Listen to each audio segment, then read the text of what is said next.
Oh, hello. Oh, hello, Lynn. How are you doing? You there? I don't know if you're there or not. Oh, it is, mate. What's going on with it? Camera's gone a bit weird. Have you seen anything? Well, no one's there. I don't know. What's Lynn saying? Something, are you working or something? Made me laugh.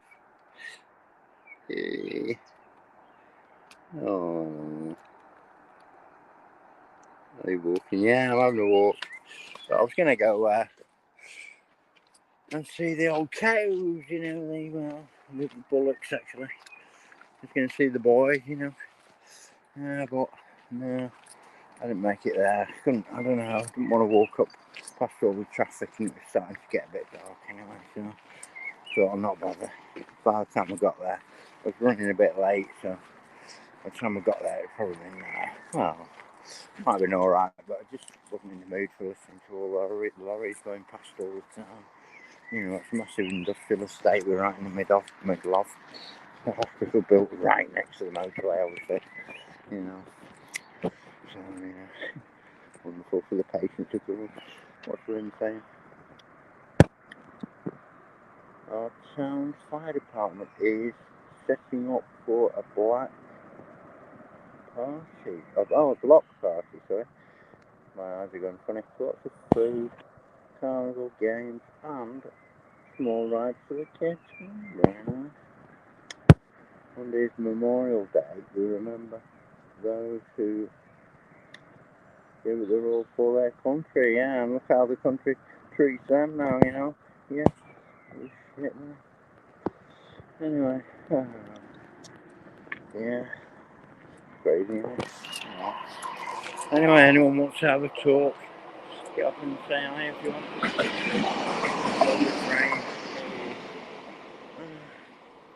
Anyway, just going a bit of a tramp about. By the way, well, I'm just getting for a bit of a walk.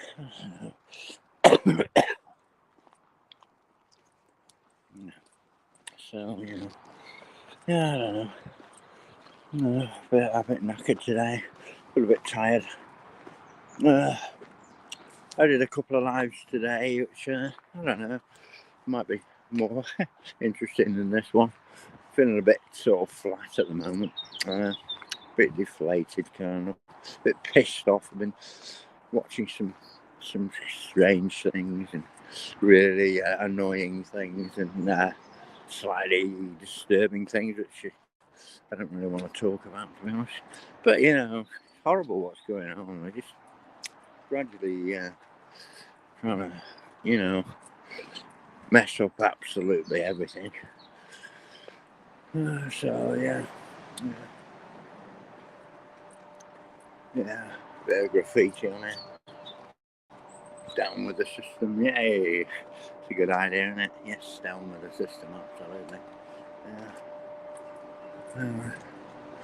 Nothing really like kind of decipherable on here. I can't read any of this writing, but you know, somebody might be able to, you know, decipher it.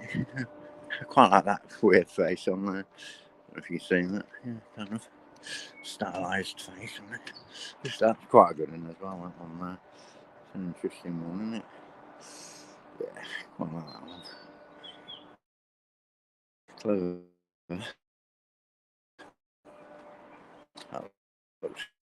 Yeah. Yeah, anyway, there you go. I'll have to do a bit of that on there myself sometime. Maybe. The old spray can out and you know, write something relevant, you know.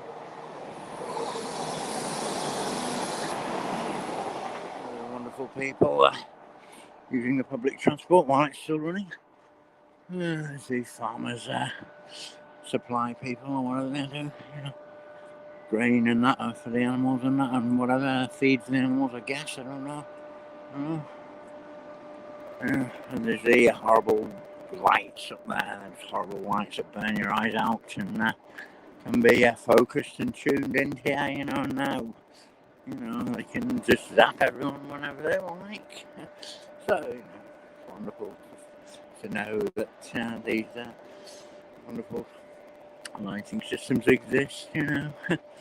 And I was just waiting for the, the people in the, little cubby holes with the joystick to, press the relevant buttons and zone in on us, me, you, and everyone else. So, if the time ever comes to that, if people don't wake up and get rid of all this absolute shit and put normal bulbs back in the lights and, take away all the shit and, all the horrible 5G shit and everything we don't need at all. So there we go. Anyway, never mind, I'll go at that as well. So, interesting looking flowers down there. Oh, they're just clover, I think. Or daisies, actually. Daisies closing up for the night.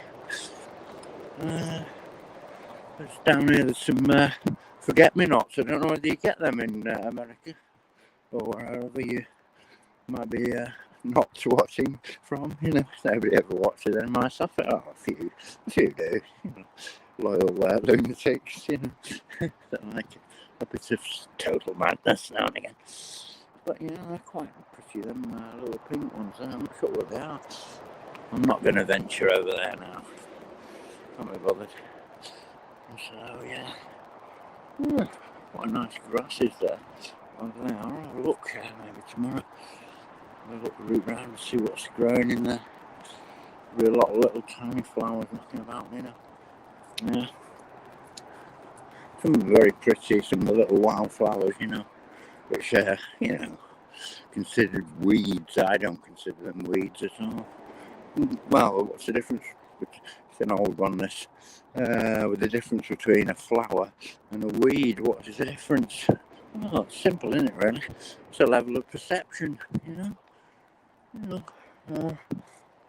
what are considered weeds are often herbs or, stuff like that, And, this is a nice one, this. That's, I don't know if you can see it. That is hawthorn. And it smells nice as well. Yeah, hawthorn blossom. Yeah. So, hawthorn berries, you can eat them. Not too many at once, but if you've got high blood pressure, they tend to lower your blood pressure. So they're pretty good stuff. There's another one there. There's a slightly pink one there as well. You get them pink and white flowers. Both hawthorns. Yeah. So. That's the motorway there, the wonderful motorway. It's a bit quieter now than it normally is, but yeah. There's the candles there on the horse chestnut tree there. They're called candles, and things that are sticking up on the tree there. They're as candles because they kind of look like candles, I guess. Yeah. Oh, is that the forget-me-not? I'm not sure. It might be. Can't really see this. It's getting too dark. It might be. Right. There's definitely some here up here, but you won't be able to see them really. Well, only quickly. Where are they? Where are they? No, that's not. Here they are. These ones here. Don't forget me not here. Little blue ones here. They aren't. Can't really see them properly, but they are very, very beautiful flowers. Some more here. Yeah, oh, there's a load over here. There they are, look. Look at them. Can you see that? Them colours? Pretty, aren't they? Yeah. Beautiful. They'll be gone in a few days, and there won't be any more till next year, if there is a next year, of course. Which, hopefully there will be for somebody still around. But I think this year's going to be a really tough year, all concerned. I mean, we're only just not even halfway through yet, and it's pretty horrible already, isn't it? So yeah, so just have to, try and be positive keep on, you know, trying to do, you know, trying to inform other people what's going on, you know.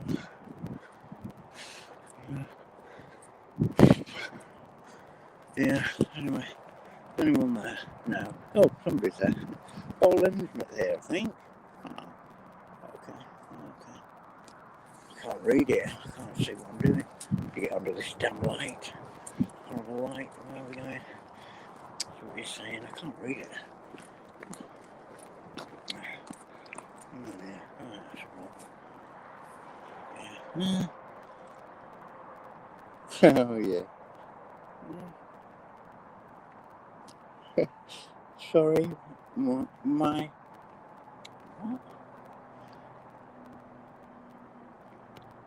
Your mum called? Oh, your mum's called you away, is she? I can't read what you're saying properly. Yeah.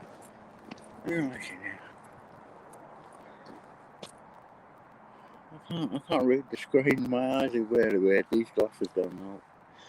These lights fading now. Yeah. Yeah, I think it says, sorry, my mum called, so you've gone, that's fine. Doesn't matter. Let's carry on talking to myself and the lurker, whoever he is, or she. Hello. Good to see you. Or not see you, as the case may be. And I'll lose you to not be able to see me, because you can hardly see me. So, there we go. It's life wonderful. Yeah, so there we go. There's somebody in here. What's going on in there? Looks like a little old paper. Something here. Oh, bales of paper. Yeah, so there we go. Yeah. Anyway, it's, I want to get on the channel. I think I might end it in a minute. Because I'm on over. Oh, let's get on. Oh, Lynn's back, I think. Is she? We had a.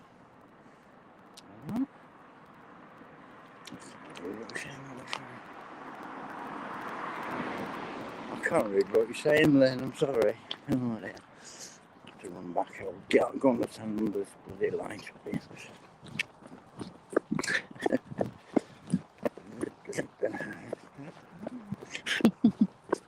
Oh, look, they've turned up the bloody heat on me now.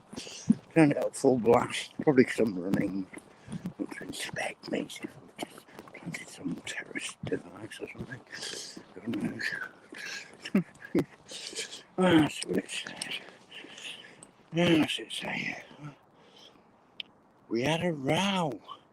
I haven't spoken. It was good to mend that. Oh, yes, definitely.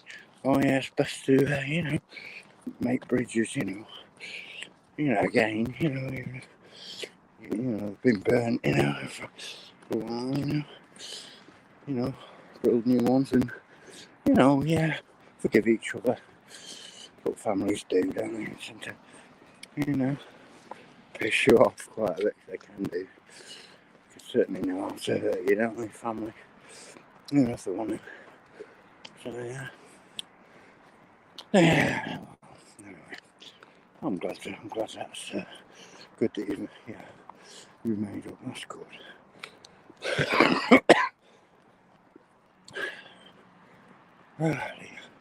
And I hope we see more of each other, you know.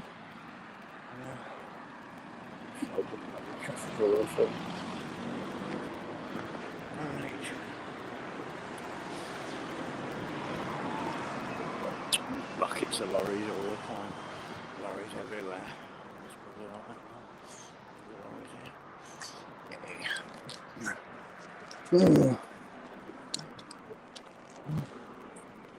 Oh dear.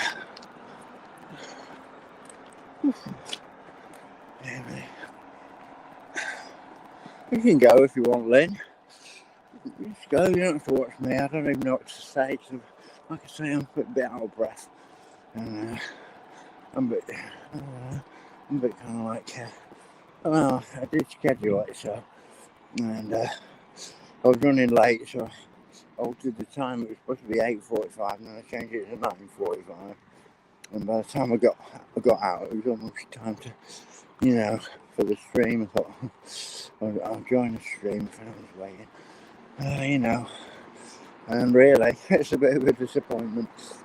But, I'm not feeling great at the moment, so not very entertaining, I suppose. I don't know. So, you know, whatever. Anyway. Oh, dear me, I'm out of breath, I really am.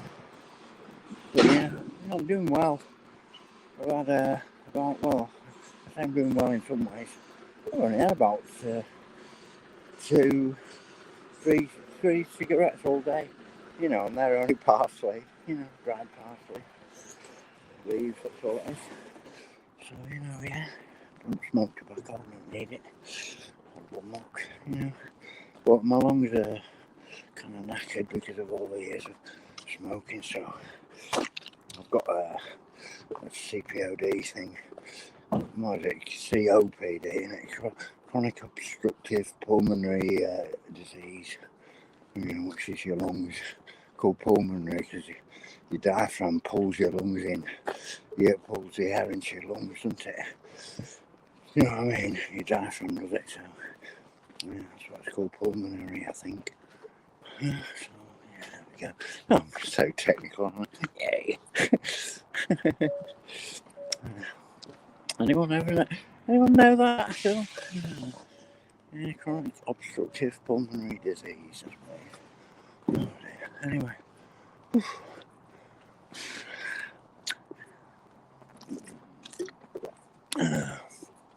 No beer tonight. No, don't want any beer. Horrible stuff in it. You can have a couple of beers, but not too much. It's not good. Yeah. So,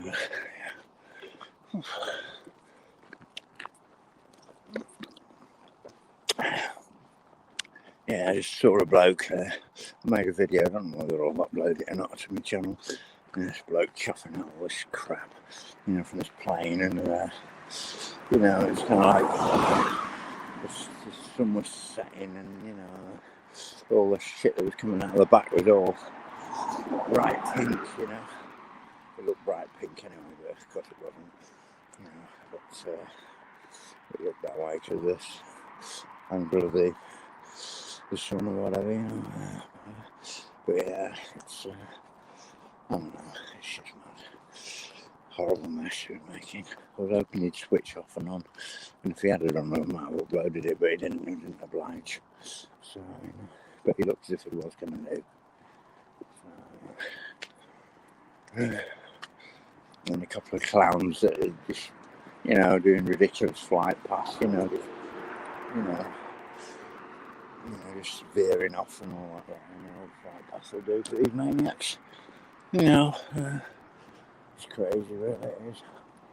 But, you know, what we've got in it's worldwide, all the crap everywhere, you know. It's not good for nothing.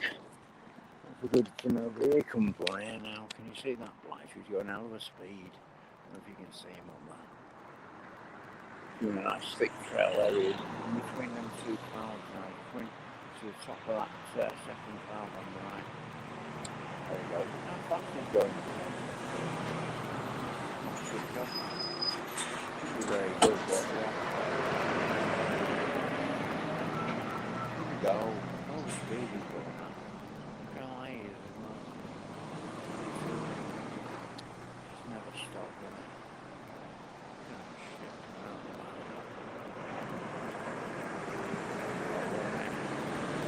Anyway, it's on him. I don't know if you saw that or not,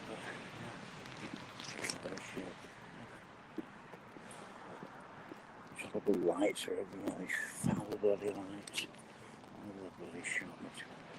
Right, fucking.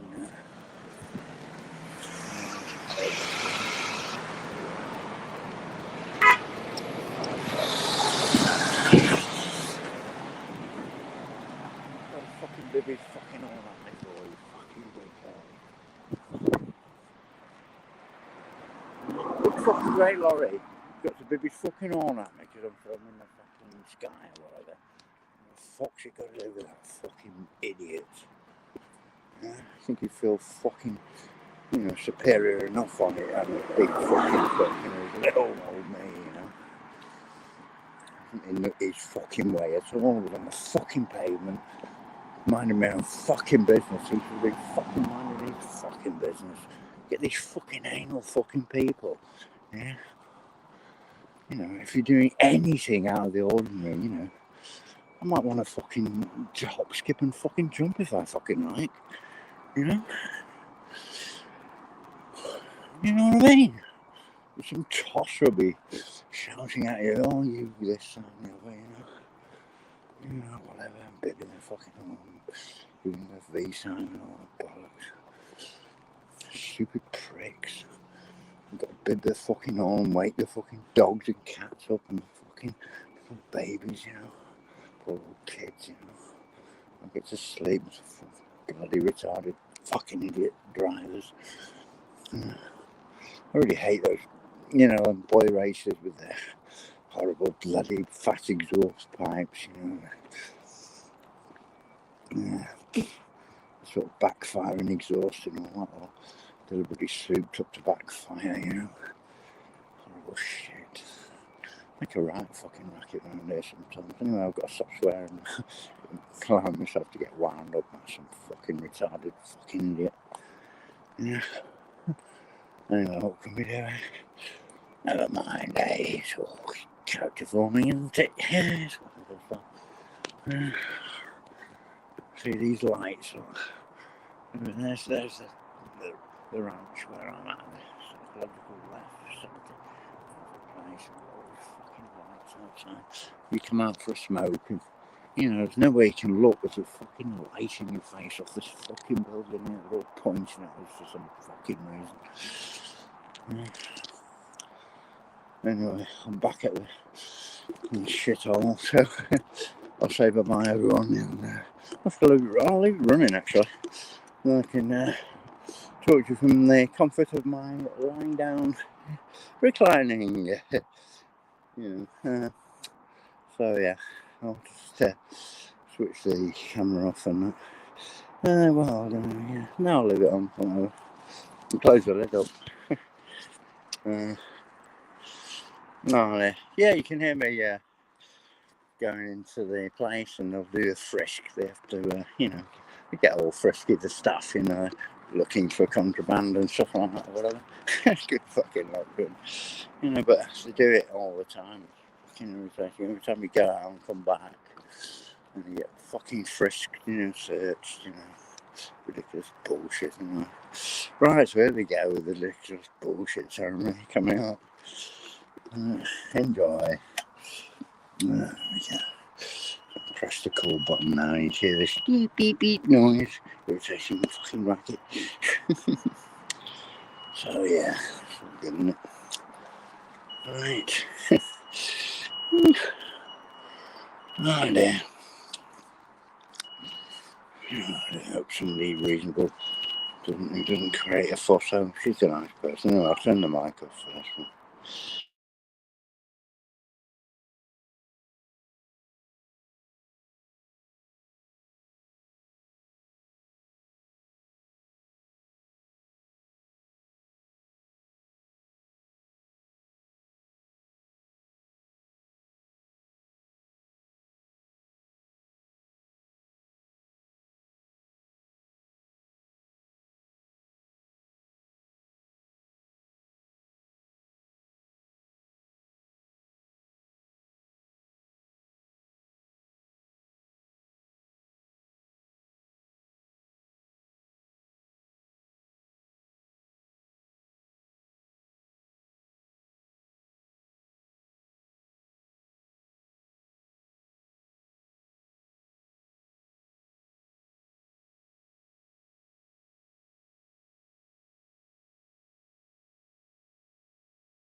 Alright, so yeah, we're in the left now. Yay.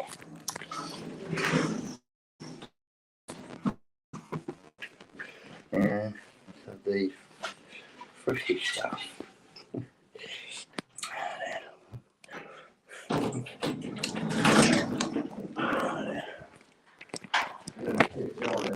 Huh? What's up? Alright, okay.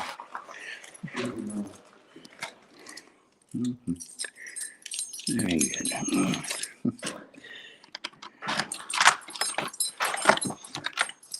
Right.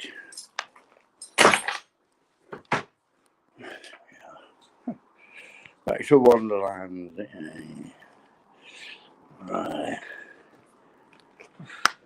Oh. Ah, you can see my plants actually. I don't know if oh, I've got my trumpet as well. I bought a trumpet for a fiver. Not bad, is it? For a fiver, what is it? I don't know if you can see it, but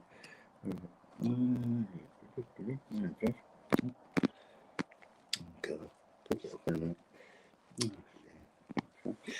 minute. It's counterintuitive, this, you know, when you look at the camera and you find that.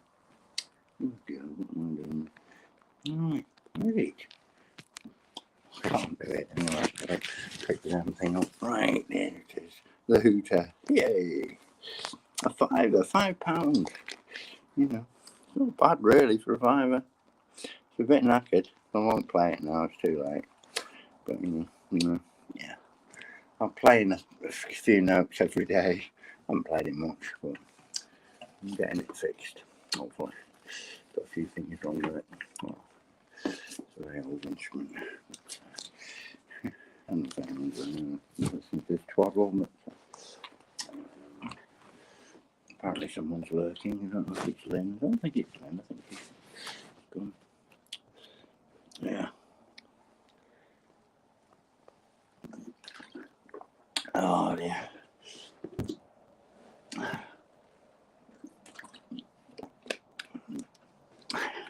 Right. Oh dear. What am I going to do now? I don't know. What should I do? Oh, could read a bit of a book. Yeah, a book. Reading. Any requests?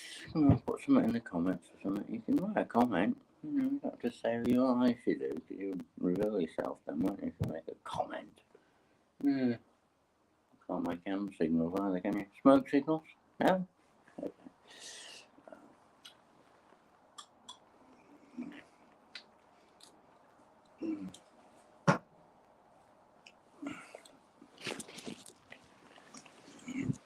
Alright, what should we read?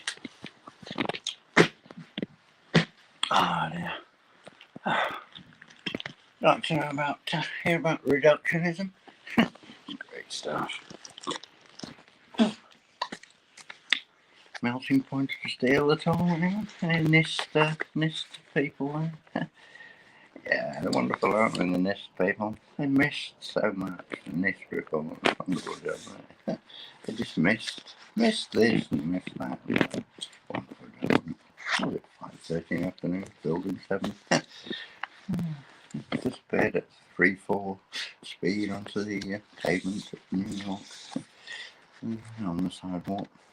Wonderful job. Everything's shipped out to China within hours or whatever.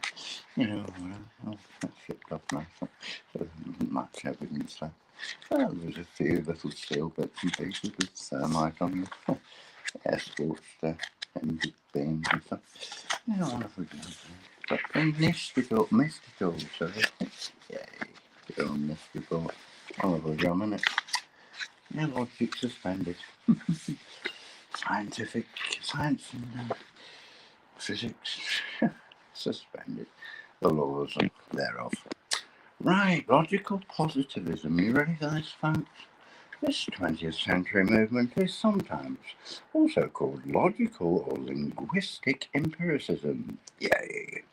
In a narrower sense, it also carries the name of the Vienna Circle, since such thinkers in this tradition as Rudolf Carnap, Herbert Friegel, Otto Neurath, Moritz Schlick. That's a good name. That's a nice slicker. The Schlicker. And Friedrich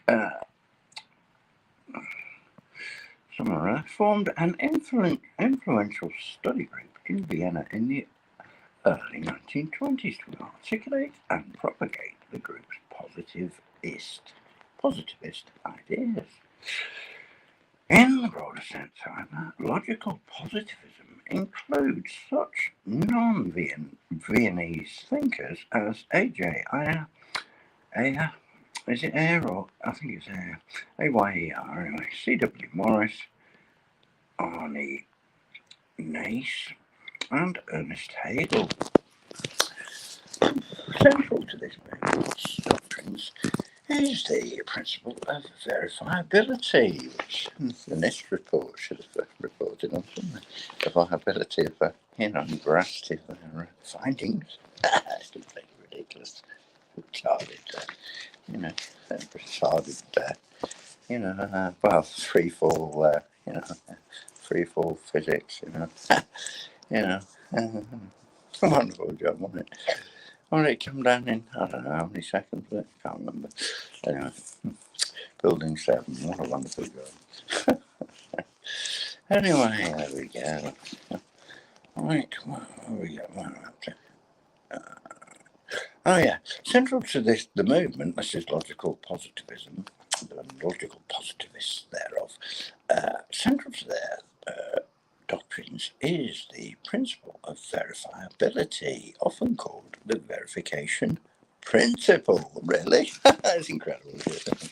Right, better plug this in the wall because I'm going to lose connection. While I tell you this thrilling bedtime story of the logical positive, three bears, or the three buildings. World Trade Center 1 and 2, of course, and World Trade Center Center 7, amongst many other Trade Center buildings.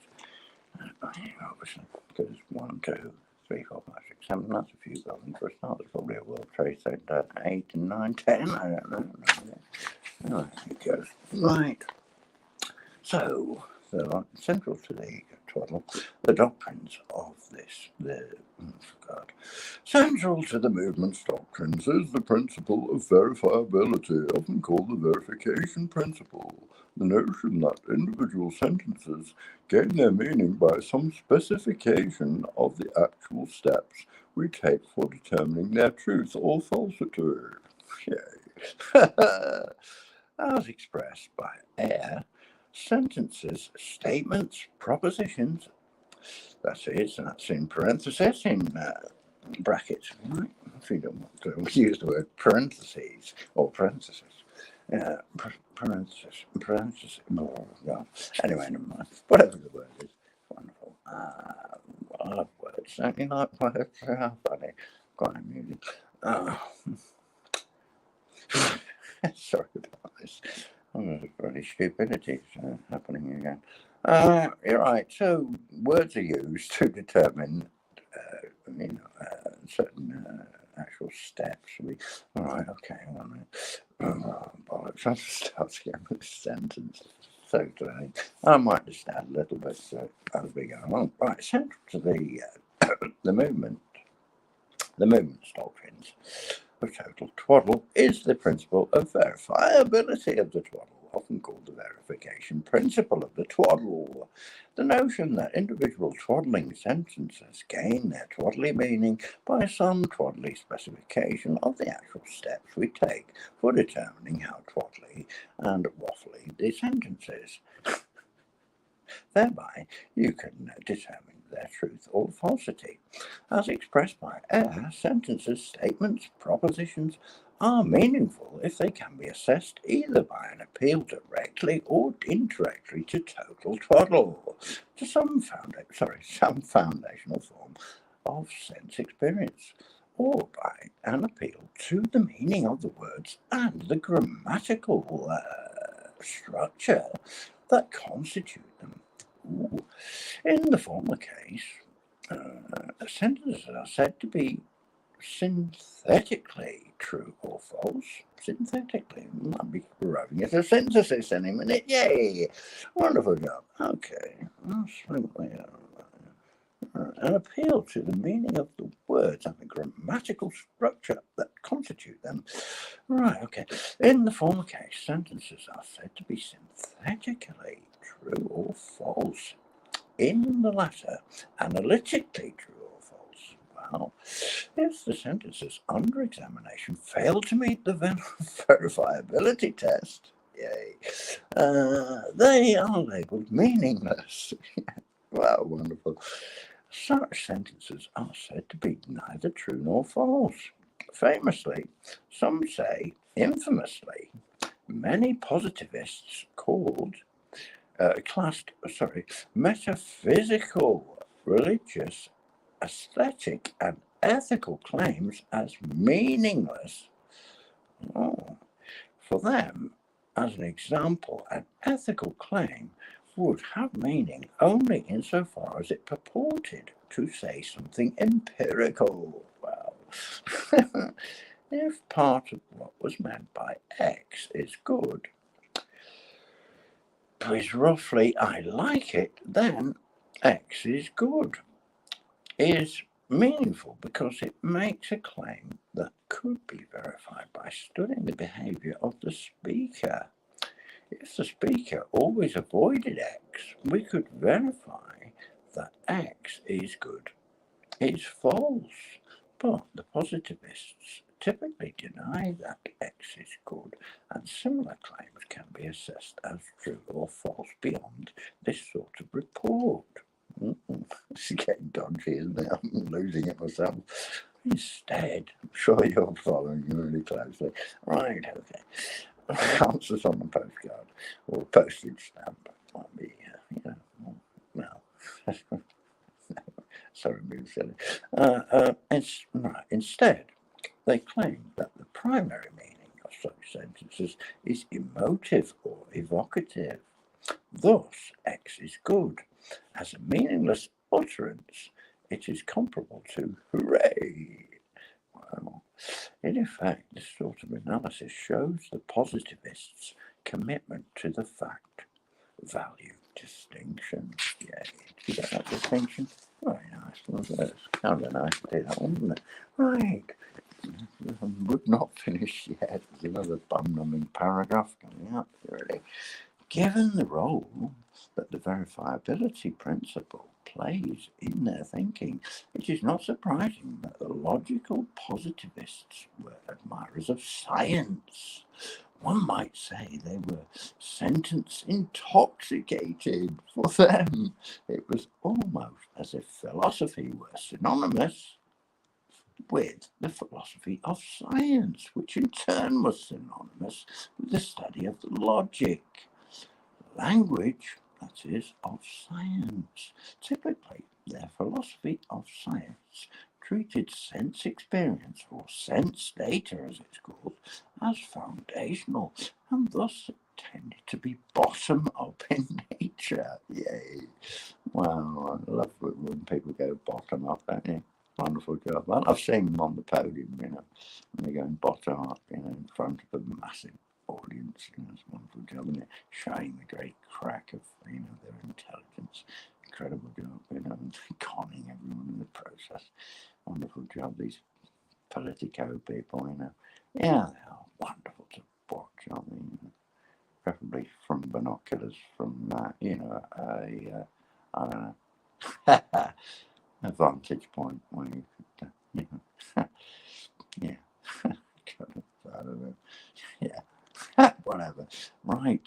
Anyway, that is, it tended to consider the foundational claims of science as being more directly verifiable and thus more trustworthy than the more abstract law and rhetoric claims that science issues. Their philosophy of science also tended to be atomistic, rather than holistic in nature. Each foundational claim was thought to have its own truth value in isolation from other claims. after the Second World War, what's that got to do with it? These doctrines, oh, right, I say, because they're writing in the 1920s, weren't they, originally? Right, after the Second World War, these doctrines of positivism, as well as the verifiability principle, atomism, and the fact-value distinction, were put under attack by such thinkers as Nelson Goodman, V.W. Quinn, J.L. Austin, Peter Strawson, and later by Hilary Putnam and Richard Rorty. Yay, naughty Rorty's there. By the late 1960s, it became obvious that the movement had pretty much run its course. Well, thank God for that.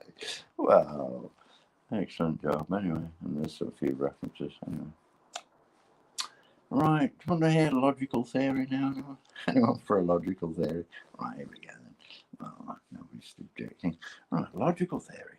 Like all parts of philosophy, logical theory is best seen as a vaguely, would be vague, wouldn't it? The logical theory's got to be vague. Oh, this is so funny, this is hilarious, this bit. Like all, I've got to read this again. Logical theory, here we go. Right. Like all parts of philosophy, every single part of it, right? Okay. Logical theory, like all parts of philosophy, logical theory is best seen as a vaguely delimited, delimited, yes, it is a word, delimited. Ooh, delimited.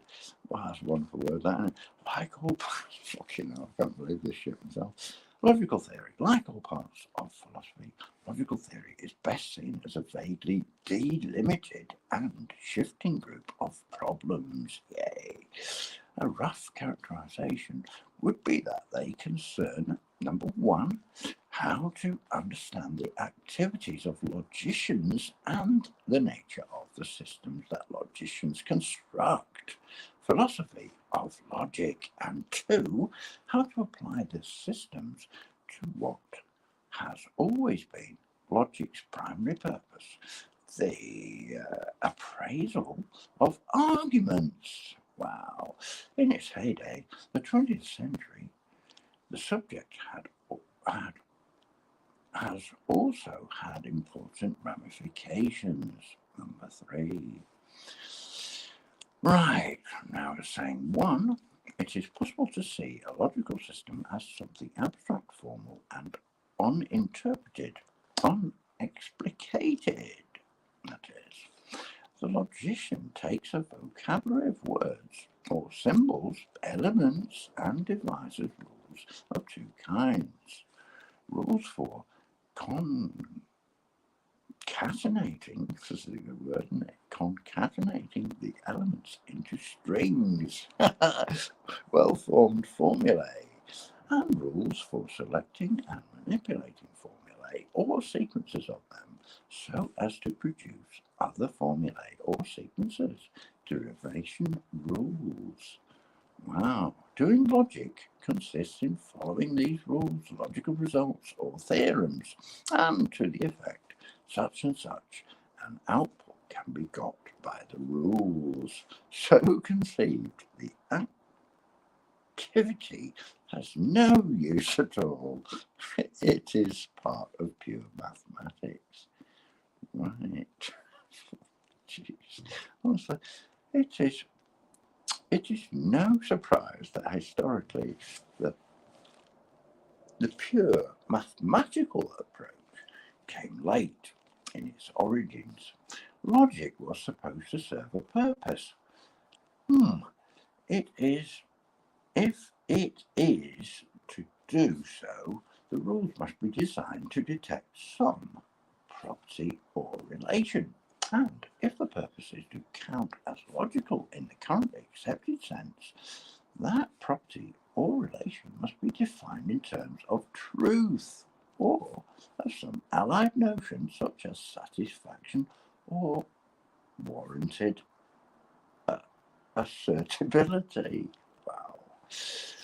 The way this works out is as follows. First, we determined formula is valid, a kind of logical truth to mean is true on all interpretations, and formula is a consequence of the set of formulae to mean it is true on all interpretations on which all the members of formulae are true.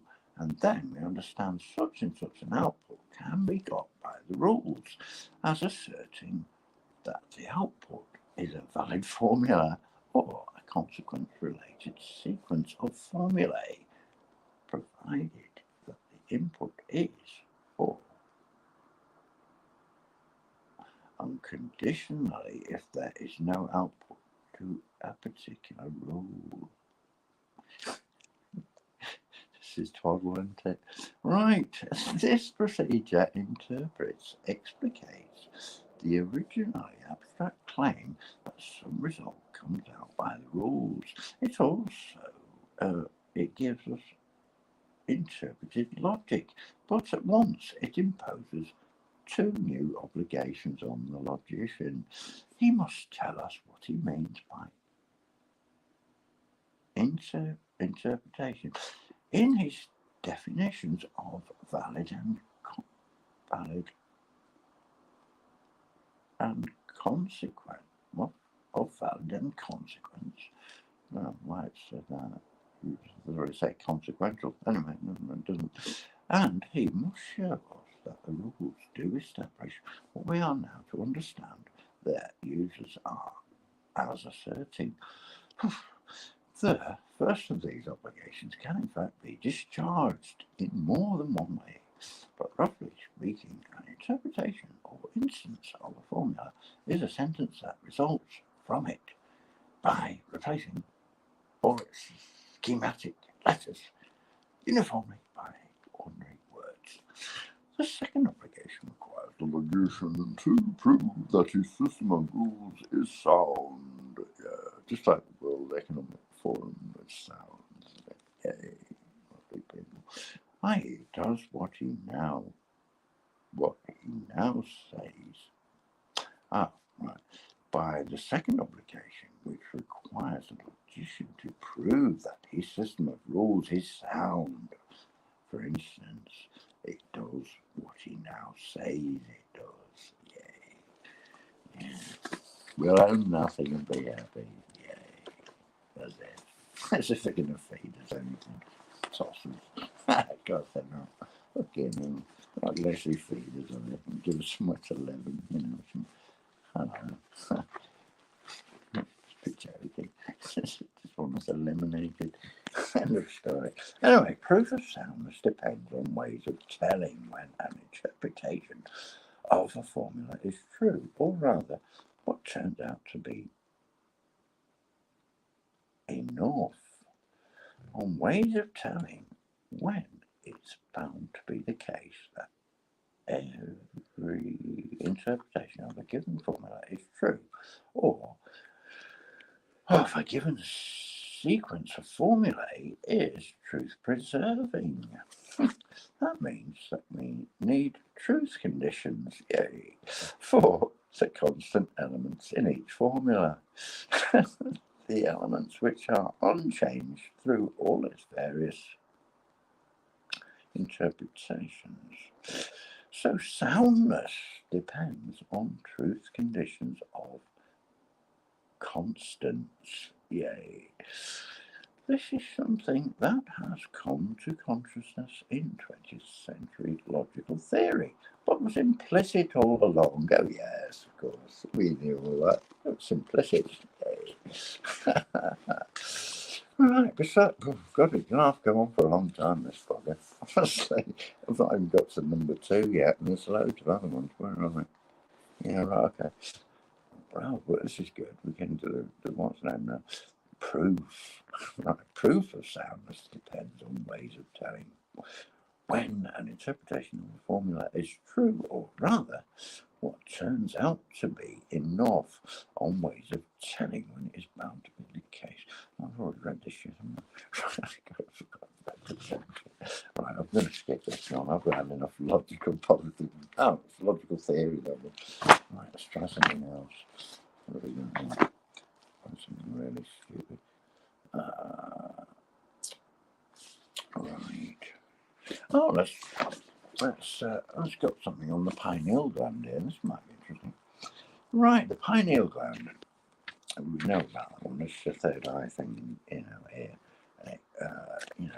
Yeah, it's pretty good for you. It's because of the imagination and stuff like that.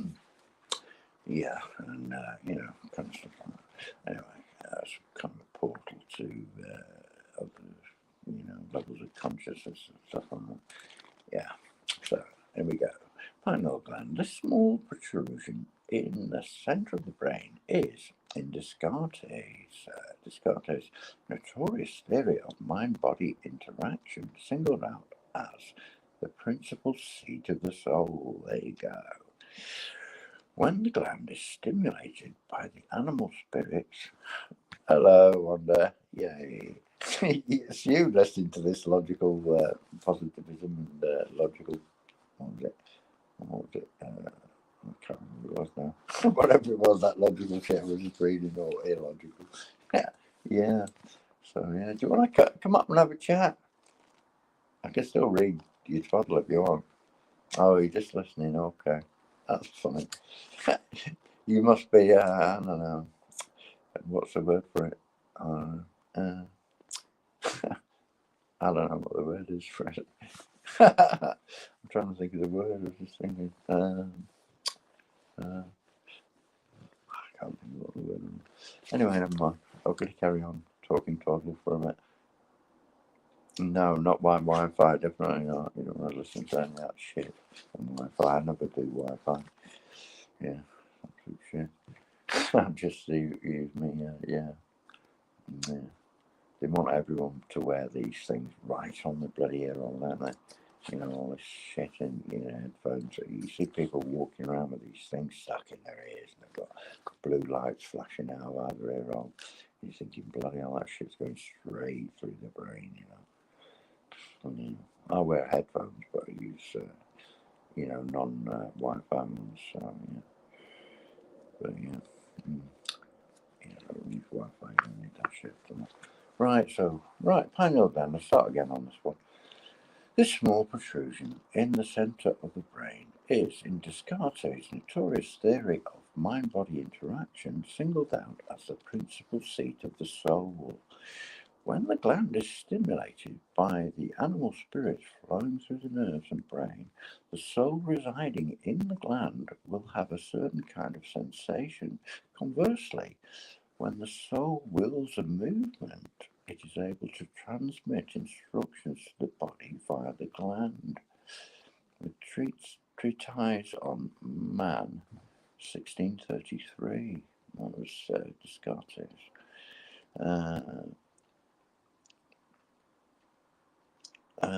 Critics have standardly objected that positing a location for these supposed psychophysical transactions hardly removes the difficulty in seeing how an entirely immaterial substance can initiate and respond to physical thrusts. Okay, so they're saying an entirely immaterial substance, so they're saying that the soul is immaterial, I think. And the physical thrusts are obviously from the pineal gland or something, whatever's going on there. But that's a bit technical, isn't it? Anyway, that's all it says, really. And there's various things, sort of references, and that's it. They don't say anything more about it. That's it. So it's Descartes, or Descartes. Is it Descartes or Descartes, or are they the same person? Probably are. I'm probably pronouncing it wrong. Anyway, I can't remember. Right. Let's see about this Planck, Max Planck. I've heard of him. Right. So, when was he writing? Living was 1858 to 1947.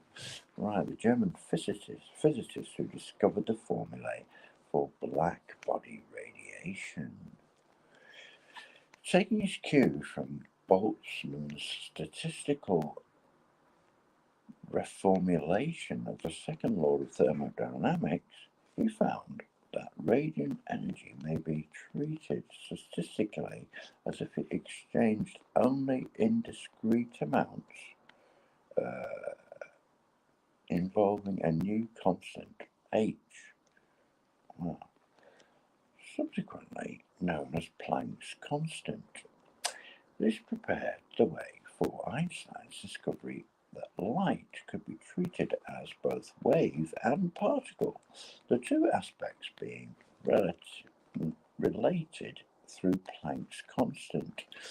This constant look on a universal significance when physicists later extended the theory from light to matter generally, proposing that energy possessed by matter can be changed into radiant energy only in integral multiples of quanta.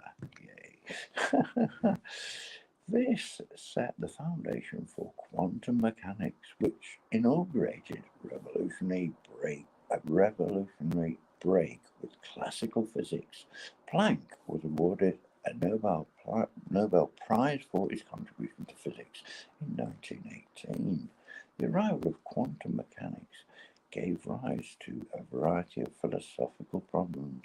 It presented difficulties for traditional logic, constituted a challenge to scientific realism, and undermined deterministic views of the universe, with further repercussions in epistemology. Yay, something like that. Brilliant stuff. Oh, yeah. There you go, Max Planck there. With his Planck's constant. Hey. About Plato, a bit of Plato.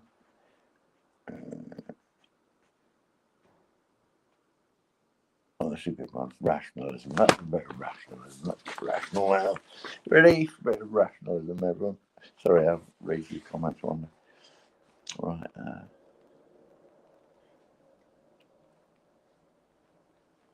Misty. Oh, it was Misty here. Oh, where is she then? Where's Misty gone? Oh, you mean you've written Misty? It's Mitzi. Lynn Mitzi. Mitzy. Mitzi. Lynn Mitzi. Yeah. I think she's gone a while ago. Yeah. Well, there's a couple of lurkers in. Well, you're probably there, and another lurker. Yeah, from MI 2 and 3/8. Well, I keep reducing the size of them all the time. It was 5. I knocked it down to 2 and 3/8. So, well, 6, and well, it was MI 7, 8, 9, 10, and 11, I think now. Yeah. But, you know, we've all been decimated by my brilliance, you know. It's like wonderful logical positivism and, you know, determinism and determined, you know, assault on their senses and sensibilities, and there's reason for existence at all. They're all leaping off buildings left, right, and centre, and Beachy Head is thronged full of security services, and they're all leaping to their imminent demise on the, stony, yeah. Yeah, the wonderful, rocky, stony, pebbly, flint encrusted coast. Yay. Something like that. I think it's flint anyway. Yeah, I'll do it. Yeah, right, okay. Whatever. Anyway, having a long but lovely time. I'm enjoying this. Hats off to all wonderful egg-headed people. Super secure people with your wonderful secure little, fenced in communities and wonderful secure little, what's the word for it? Assurance that you'll be allowed into the underground cities when the SH1T business happens. Yeah, which is the shithead in the proverbial fan, of course. Yeah. So good luck with that one, boys. You'll all be allowed, but in with all your relatives, friends, families, extended families, nephews, nieces, little grandchildren. You don't want to ever live out in the sunshine ever again. You never want to see a blue sky again. live under the ground with, you know, the likes of, you know, all the horrible entities there, you know, the Blairs, and, you know, the snotty-nosed Blairs with their, you know, wonderful 45 minutes of I couldn't even stand 45 minutes of that second of that guy's, you know, noxious, you know, presence at all. Horrible. It should be, you know, sickening. You know. It all implode, of course. It all burrow down there, you know, for a little while. It might be entertaining for a little while. Yeah, but you soon turn on each other, you know, because there's no honour amongst, you know, evil entities like that. They all hate one another's guts anyway. But they love the power trip at the moment. But as soon as they've achieved their objective of destroying life itself, everything, birds, bees, bats, you know, moths, the innocent creatures of the planet, along with all the little children, the innocent ones, and the beautiful, you know, wildlife and everything else, you know, all gone, of course, and eliminated by the death cults, you know. This year's an important year because we've got 322, haven't we? Yeah. 2023. Turn that backwards. Everything's an inversion, isn't it? So you've got 322, haven't you? Yeah. You've got 32. Yeah, and a 2 there. So you've got the Skull and Bones, the you know, wonderful secret society from Yale University. Yeah, that's secure university, that, you know. They make locks in England by a company called Yale. Make front door locks, you know. So, you know, you'll be locked in on the ground, yeah, lovely job. With all the Yalites there, with their skull and crossbones flags flying, you know, underground, you know, in the fake breeze from, you know, the backside of Blair's, you know, undercarriage, you know, Blair Force One, of course. Yeah. Sun shining, you know, beautifully, you know, out of his backside, to give you the fake, you know, sunshine underground. Wonderful job, isn't it? Yeah. Wonderful job. Anyway, while you're enjoying the atmosphere downstairs, it'll get pretty hot down there, mate. Don't you worry. Yeah. Anyway, I suppose you'll be there with your extended families and everyone, all the minions, you know, the bog cleaners of the, you know, you know, the sounds of, you know, yeah, groaning, yeah, secure, you know, whatever. Anyway, anyway, I'm just waffling on. Right, we were talking about rationalism now. Rationalism. You ready? Rationalism. Right. Sorry, that's a trouble. I digressed there. You know, Memorial Day, isn't it? Yeah, right. Oh my goodness. Right, yeah, that weekend, yeah. Oh, well, that's nice, yeah, barbecue, yeah, it'll be alright, yeah. Yeah, just sad, isn't it? Yeah. Anyway, oh, I've just seen something else here. Ratchet. Are you still there, Wonderbar? We've only got one person now, I think the MI238 or whatever it is. I think he's clipped off somewhere. He's probably gone to leap off Beachy Head, you know, which is if you don't know Beachy Head, it's a very famous suicide spot. I stood one-legged on the edge for you know, about 45 minutes, you know, and then a Scud missile came over and rescued me. Wonderful job, all the way from Iraq, you know, with good old Saddam Hussein sitting astride it, you know, he whisked me off, you know, I was just about to teeter off the edge. Good old Saddam came down and rescued me, you know. Yeah, great guy. Anyway, right. I've just spotted this one. Rat. Hang on. Rach. Oh my goodness me, I can't pronounce the words. I'm not even going to bother. I won't bother with that thing. I'll have to get a pronunciation dictionary out for that word. The heading's too complicated. Yeah, okay. Oh, Leslie's there. Wow. That's twice today. She must be mad. Crazy people. Yeah, Beachy Head is a famous place. I didn't tell you that. It's a famous suicide spot in England. It's on the where is it? Sussex coast, I think. Is it Sussex? Well, yeah, it's down south. Well, south and east of England. Yeah, Beachy Head is very, very high up and sort of very stony beach below. You know, it's a pretty much a straight plunge all the way down. I don't think it's hit the sides. I think it's a straight down drop. So yeah, it's pretty certain that yeah, if you could leap off there, you're definitely guaranteed, you know, a free pass to the next dimension. Yeah, definitely.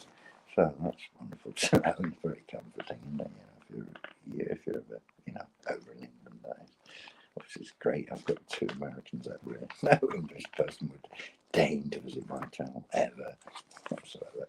Crazy. No, they do go on now every now and again. You know. Most of my fans are Americans. It's amazing. Americans seem to know what's going on. I think that's because they're getting the most shit at the moment. And yeah, I've noticed as well. We're getting quite a lot here as well. But people are just so dumbed down here. It's unbelievable. Well, not everyone is actually. They've just not noticed me having a go. I've probably not noticed some of them. So a lot of them have just come out of the woodwork recently, whereas I've been, you know, pretty much at it since the day I was, you know, left school. You know, I always hated everything official, and, you know, narratives and everything, TVs and ridiculous, you know, official horrible ways of looking in the world. You know, it was, you know, intuitively known it was complete shit and to do the absolute opposite of everything. Yeah, I was there marching against the Iraq War 2003, March 2003 that was. And, you know, of course they fucking went up, you know, when did it, obviously, but we thought at the time, you know, the spirit was there, you know, incredible spirit of people thought we could stop them, but no, unfortunately not. And the ramification of that, of course, put us all in jeopardy now. Even the so-called people who are all for it, they're right in jeopardy themselves. And it's about time they fucking realise that fact before everything goes. You know, because, you know, there's no guarantees for anyone at this stage. So we're just fighting to exist, really. And certainly for freedom of speech here on this channel, which could be eliminated any second. So if we get to the end of the broadcast, I might get to the end of rationalism for you, which I'm just about to begin. Right. If you're sitting comfortably or whatever. Right. Rationalism. Hello, Leslie, by the way. Sorry for ignoring you. Yeah, you might laugh one, but yeah, she's not. Yeah. Right. Rationalism. Any of a variety of views emphasizing the role or importance of reason, usually including intuition, in contrast to sensory experience, including introspection, the feelings, or authority. Just as an extreme empiricist tries to base all our knowledge on experience. Yeah, that's what an empiricist is. Yeah, views. You know, wants to base everything on experience. You know, it can be, you know, proven empirically. You know what I mean, by experience and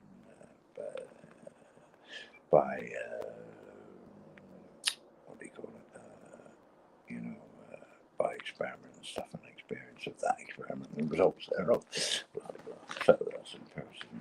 Right, okay, I've digress. I'll start again. As I meant to go on, but didn't. God, I got stopped by my own stupid brain. Right, rationalism. Any of a variety of views emphasizing the role or importance of reason, usually including intuition, in contrast to sensory experience, including introspection, the feelings or authority. Just as an extreme empiricist tries to base all our knowledge on experience, so an extreme rationalist tries to base it on reason. But whereas empiricism appears in the 18th century and again in the first half of the 20th century, extreme rationalism has been considerably less popular. In fact, it reached its peak in the brash days when philosophy itself was beginning, back in the ancient Greek world. Parmenides maintained, he's one of the ancient Greeks, maintained that whatever the senses might say, the very notion of change involved a contradiction, and so reason demanded that reality be entirely devoid of change. Well, as usually interpreted, he said the same about plurality too. Well, his fellow citizen and near contemporary Zeno of Elea supported him with a set of paradoxes, including the famous Achilles and the tortoise.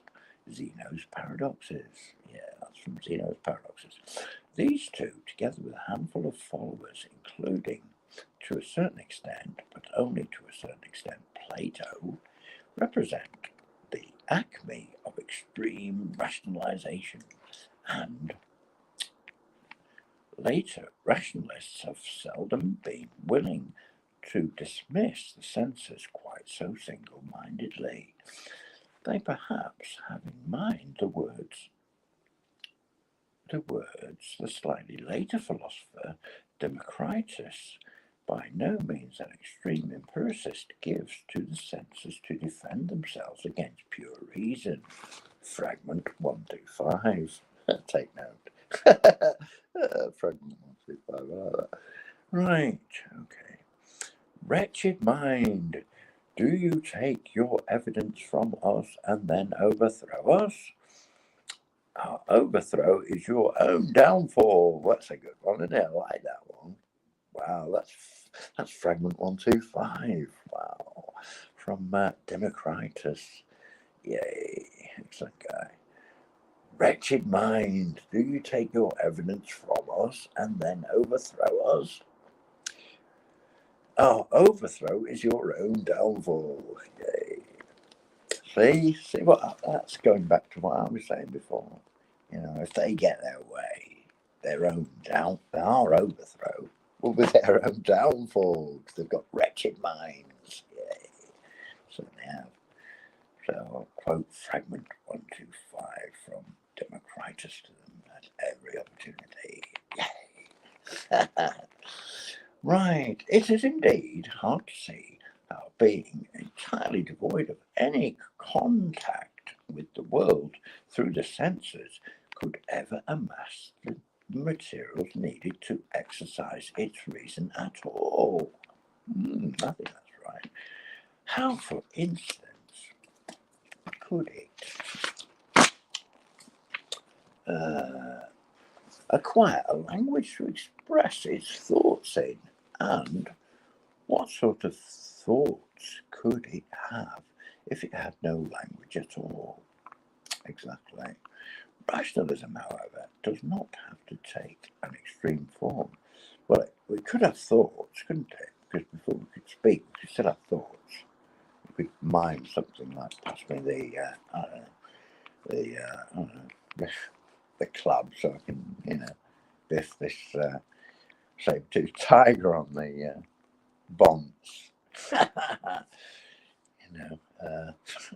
Something like that, Anyway, rationalism, however, does not have to take an extreme form. It can content itself with claiming simply that some of our knowledge, though not all of it, can come to us otherwise than through the senses. This is quite compatible with saying that without some use of the senses, we would not have any knowledge at all. Rationalism is in fact can take two main forms according as it claims that some of our propositional knowledge, i.e. knowledge of the truth of certain propositions, comes to us without coming through the senses, or claims that some of the materials from which our knowledge is constructed are present in the mind without coming through the senses. This latter will be the case if some of our concepts are a priori, where this just means prior to experience.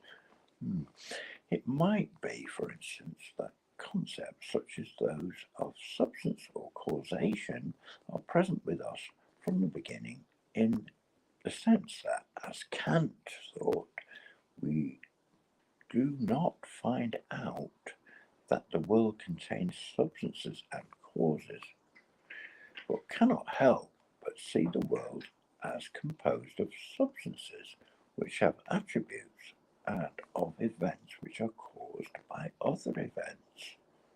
It's a bit long-winded. Never mind.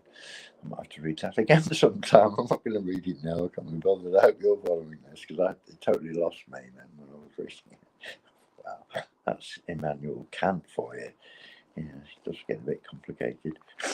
It's a bit of an old Kant, Emmanuel. Anyway, never mind. Stupid old. Anyway, never mind. Never mind that. I won't go to rant on about Kant. Yeah, Immanuel Kant. Anyway, that's one of his 12 sentences. It's the trouble with this philosophy stuff. Just tend to boggle the brain, so just a wee bit. Yeah, so. Oh dear, blah, blah, blah. I'm trying to get to the end of this twaddly sentence. Right, let's read it again. It's so funny. No, I better not. It's making me laugh. Just reading it again.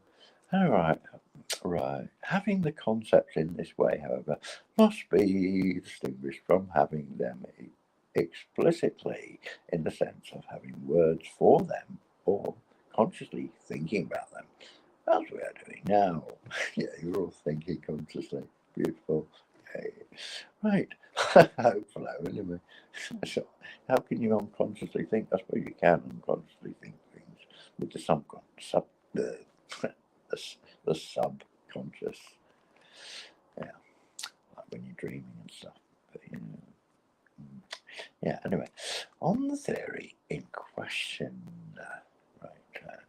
on the theory in question, small children and possibly even animals can do the former without its following that they can do the latter. Right, let's just read that again. Sorry, I've forgotten what the former and the latter were now. Right, of the matter. Right, where were we? Having the concepts in this way. Oh dear, I have to read Kant again now. I have to keep backtracking because I don't know where I am now. I'm still lost with it. Bloody stuff. Oh, I'm going to forget that. So I'm going to find a better page with a smaller thing. I've had enough rash dinners and porn. Right, insanity. Here we go. No, genius and species. Here we go. Terms forming part of a system of classification of entities. Yeah, we know the entities. We know they are. Yay. Horrible entities. We don't like entities, do we? Yeah. Right, genius and species. They're not genius, are they? No, they're not genius. Cretinous non-species, an entity. Entities. Oh, you're doing good. I'm not doing good. It's driving me mad. Stuff. I'm trying to drive you all mad, so you all go away, and then I can just close the stream, disappear into my own, kind of proverbial philosophical backside, as it were.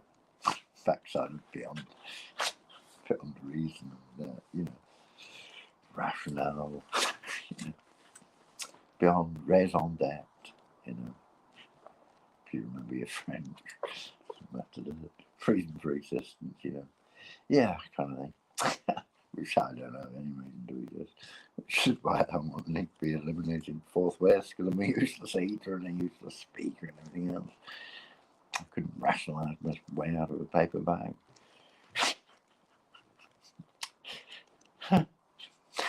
Not unless the moon was full and, you know, the planets aligned in the right directional anti-force, and, you know.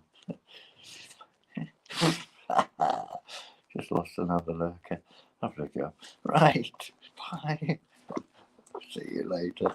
I'll be back tomorrow for more lurking. I love it. Every second. Genus and species. This is what the lurkers are missing. Right. Terms forming part of a system of classification of entities. Most characteristically biological entities. Well, genera constitute a wider class than do species. The terms derive from Aristotle, for whom the principles of classification depend on real relations between things in nature. The Greek word for species is the same as that for form, and in Aristotle's view, species have essences and are distinguished from other coordinate species falling under the same genus by a determinate differentia. There we go, there we have it. That was succinct, wasn't it? Right.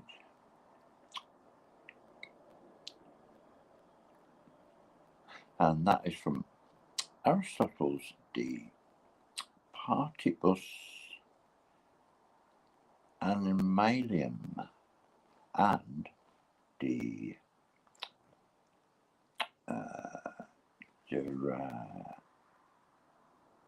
Geratio Animalium. There we go. So, there we go. Okay. With notes by some Berg from Oxford. Right. I can't be bothered pronouncing his name now.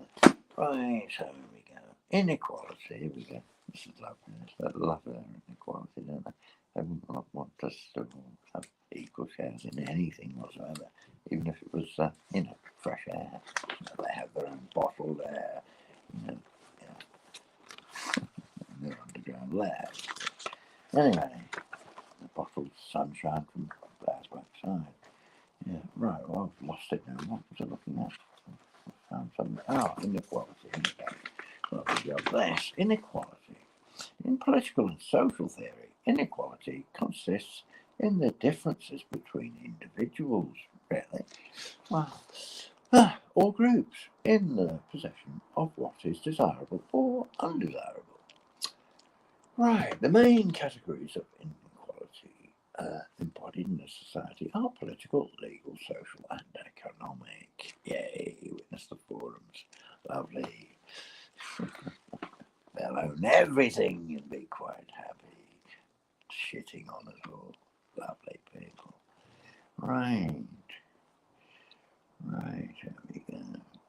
That's the extraordinary thing about this, you know, they'll own, you know, we'll own nothing. When they're saying that shit, they're not just talking to me and you, the average Joe and Jeanette and, you know, the average Wanda and Leslie, you know, the average, you know, David and Eric and John, you know, and Pat and Mary and all that lot. They're not talking to the average people at all. They're talking to everyone, except them, except the people in their, you know, exclusive club, which you've got to have for several $1 million to, well, dollars, pounds, whatever it is, to even be considered, you know, you know, to be allowed into their vicinity at Davos or wherever it is. Yeah. So, yeah, there we go. Anyway, I divulge and diverse. I digress indeed and regress back to a former existence. Impetuous 3-year-old. Right, there we go. Right, start with inequality again. I must reiterate the inequality.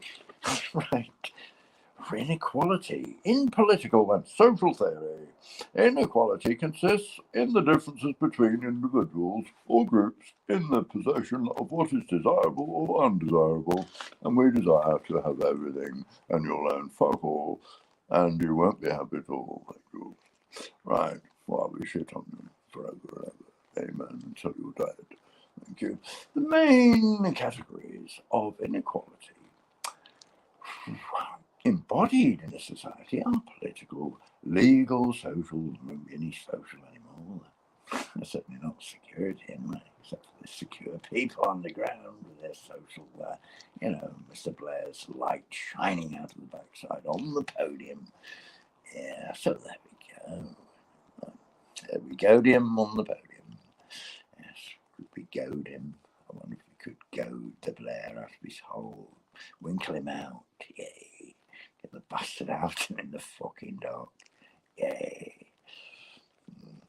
See how fucking, cocksure that twat is when he gets sweating under the,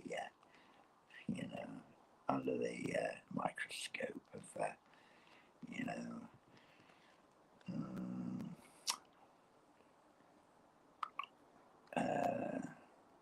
forensic scrutiny. Yay. Hello, Blair. Lovely to see you. You still a care, Blair? Yay. Care, Blair. The cuddly old Blair. Yay. With an horrible grin of his, I'm quite glad to have hardly any teeth, so at least I don't grin like him. Yay. Awesome. Right. Anyway, so if it ever gets a bit too dark underground, you can always, ask Blair to stand up and, the sun will shine for you underground. Isn't it lovely? Having such wonderful friends. Yay. Lovely people, wonderful entities. Yeah, to serve and lick the great crack of,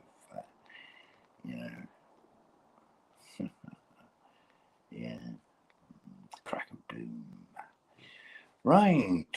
Anyway, I might have to play the trumpet. Do I look like Gabriel? Yes, I do. Gabriel. Are you ready? Crack of doom. Better do one. What time have we got? Thing.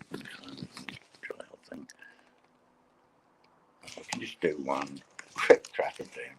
Hang on. Oh my goodness. Right, there we go.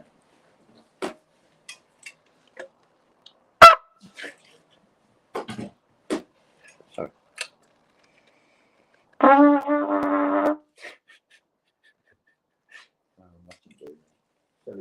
Sorry about that. Pretty good chap. Most of them were wide awake at night. Yeah, because they're kind of, they take the drugs about 8 o'clock. They get pretty smashed out and then sort of crash out for a couple of hours and then wake up because they feel like pretty shit. And wake up and come down for a coffee and stuff and mooch about for till the early hours. Quite often, so I don't think anyone's in outside. Anyway, there we go. Yeah.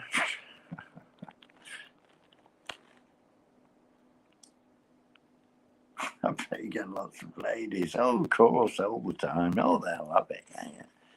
Been incarcerated for so many years. Yeah. Yeah. Well, I just don't do things like that. Not at my age, what it? Goodness me. Perish the thought. I'm a spent force, my dear. Spent farce, indeed. Totally farcical, nonsensical, non-sentient No. It's nonsense. It's absolute garbage. Right. Anyway, back to the inequality. If you like the equilateral triangle effect, right? Just triangulate. Just get the put my teeth back in. Yeah, all three of them. Right. Get the theodolite out. And triangulate and you know, get the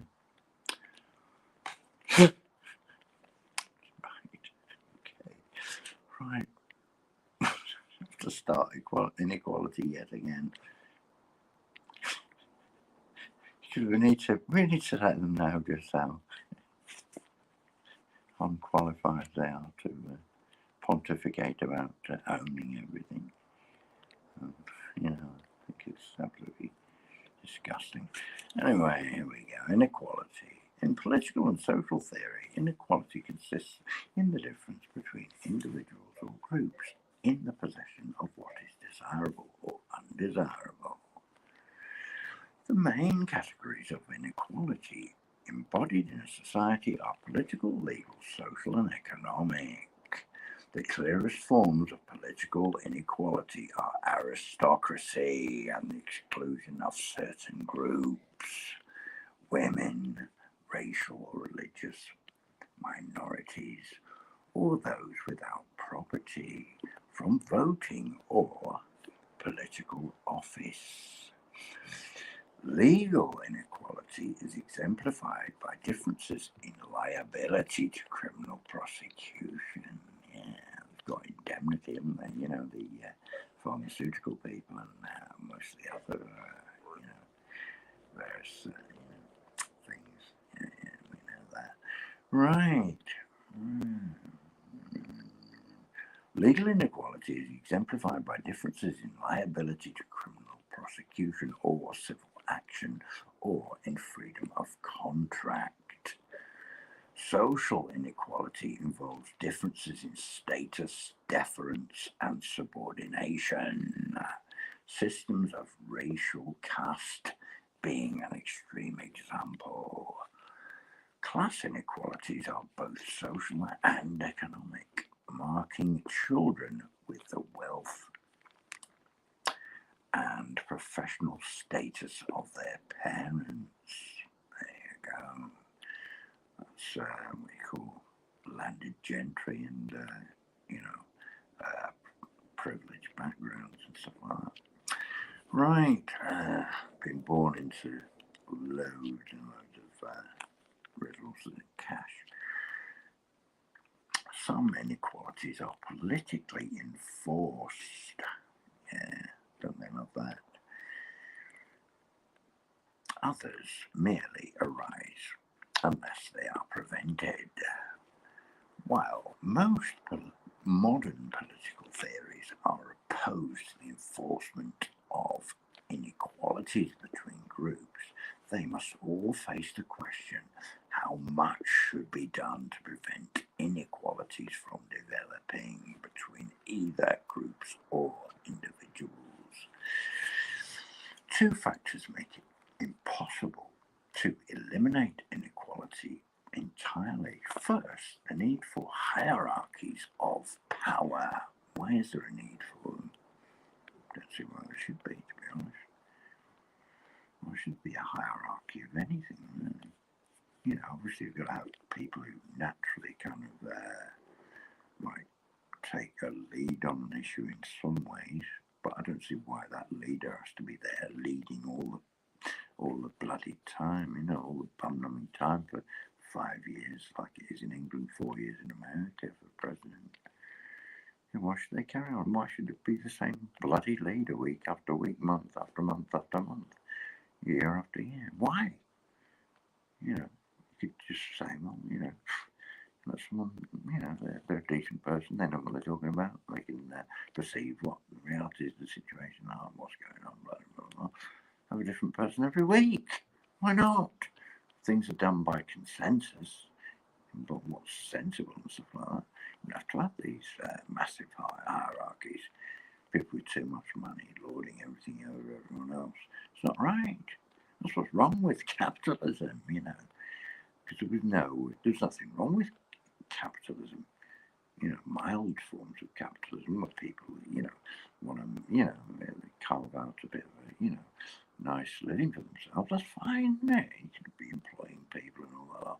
And there's this incentive and stuff like that for the economy, blah, blah, blah, blah. So, that's all well and good. There's nothing wrong with that. We don't want communism, you know. We don't want total capitalism. We don't want total unbridled capitalism. That was what was wrong with capitalism in the first place. You know, because there was always laissez-faire, what they call free trade. You know, any checks and balances on the amount of money a single person could accrue to themselves, and obviously their families and their descendants and stuff like that, handing it all down to them on a plate and everything, so they could carry on manipulating and accruing more money and, you know, resources and all that lot. And then you've got the corporations and everything else, and you know, it's crazy shit, isn't it? It's totally mental now, because to undo it all and pick it all, it's almost impossible now, isn't it? Because it's gone too far. So it means a root and branch complete revolution in everything, all kinds of thinking and stuff like that. But I don't see why, you know, at least, you know, well, let someone be leader for 3 months or 6 months then. That's quite enough time to do enough bloody damage, isn't it? Well, if they're going to do damage, they shouldn't be doing damage, you know. Why should they damage things? Why should things be wrecked? Yeah. Instead of free trade, you want fair trade. People remunerate, you know,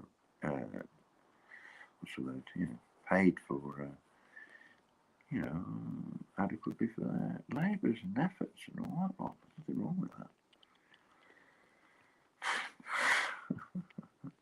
Anyway, never mind. Right.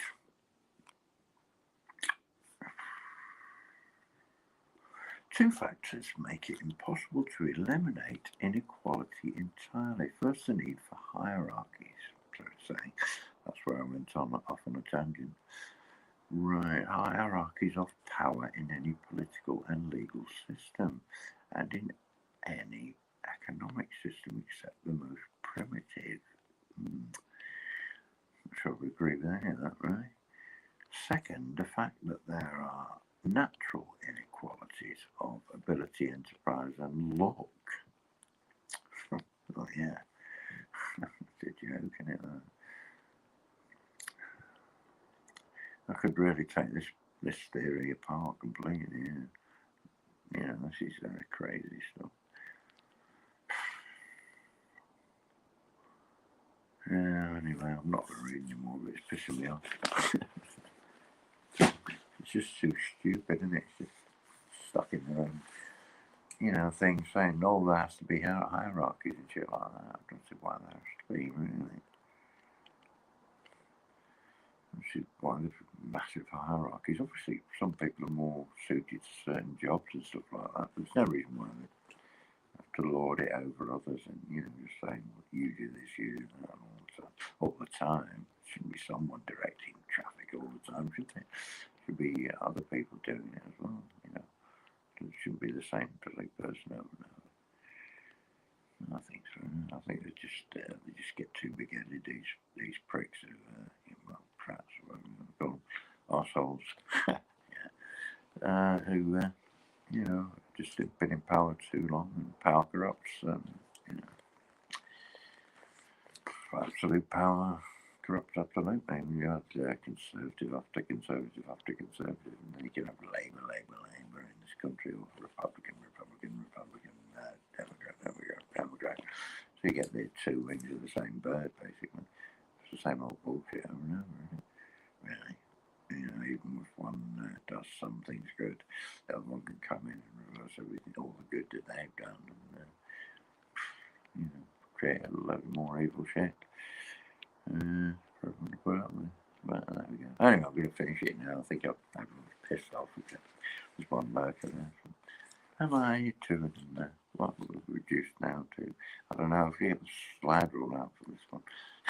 Hang on. Oh, okay. Okay. Okay. 3.142.